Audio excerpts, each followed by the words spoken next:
Guys, good morning. So खूप दिवसानंतर मी vlogging करत आहे आणि खूप नर्वस आहे, खूप एक्साइटेड आहे. पण प्लस मी आज काय बनवणार आहे तुम्हाला दाखवते. मी इथे आणलेला आहे पापलेट आणि हा पापलेट पूर्ण वॉश केलेला आहे, पूर्ण स्वच्छ. त्याला मी कट्स मारून घेतलेले आहेत आणि येस, मी आज हिरवं पापलेट बनवणार आहेत. तर आपण हिरवं पापलेट बनवण्याच्या आधी मी तुम्हाला रेसिपी तर सांगेलच, पण मला एक रिक्वेस्ट आहे की आत्तापर्यंत ज्यांनी माझ्या चॅनलला सबस्क्राईब केलेलं नाही आहे त्यांनी प्लीज अपूर्वा विषय व्लॉग्स या चॅनलला जाऊन सबस्क्राईब करा. यूट्यूबमध्ये सर्च करा, मी लिंक पण दिलेली आहे. त्या लिंकला तुम्ही कनेक्ट करा, तिकडनं सबस्क्राईब करा चॅनलला. प्लस भरभरून लोकांपर्यंत माझं चॅनल पोचवा, शेअर करा, लाईक करा, भरपूर व्ह्यूज द्या. आत्तापर्यंत माझे 650+ सबस्क्रायबर्स झालेले आहेत आणि माझं टार्गेट आहे मला 1K करायचं आहे. कारण की मला माहिती आहे मी खूप असं इरेग्युलर होती, मी रेग्युलरली व्हिडिओज पोस्ट नव्हती करू शकत. So I am sorry for that. पण ह्या मराठी मुलीला तुम्ही पुन्हा एकदा संधी द्या आणि येस, चला तर मग आपण बघूया पापलेट, आय मीन हिरवा पापलेटची रेसिपी. सो तुम्ही बघू शकतात मी पापलेट ऑलरेडी क्लीन करून घेतलेला आहे आणि त्याला कट्स मारलेले आहेत.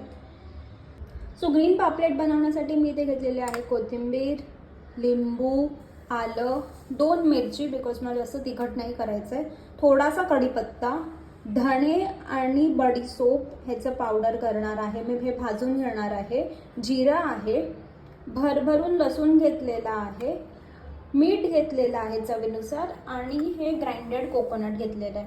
तर जर तुम्हाला पेस्टमध्ये जर कोकोनट नसेल पाहिजे तर तुम्ही तसंही करू शकतात, फक्त ह्याचंच पेस्ट करून आपण हे करू शकतो. पण मला खोबरं आवडतं सो त्याच्यामुळे मी खोबरं पण ॲड करणार आहे.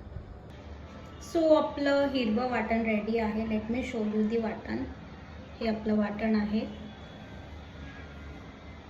आणि लेट्स मॅरिनेट दी पापलेट.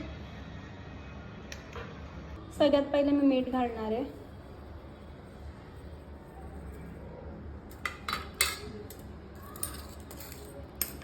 त्याच्यानंतर हळद, त्याच्यानंतर मी हा लिंबूचा रस घालणार आहे अँड देन लास्टमध्ये मी ही पूर्ण पेस्ट लावणार आहे. So let's marinate this first. मी आता हे हिरवं वाटण घालणार आहे.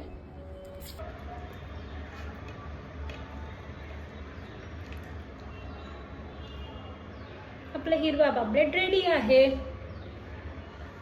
पापलेट आहे तुम्ही आता तव्यावर सोडलेला.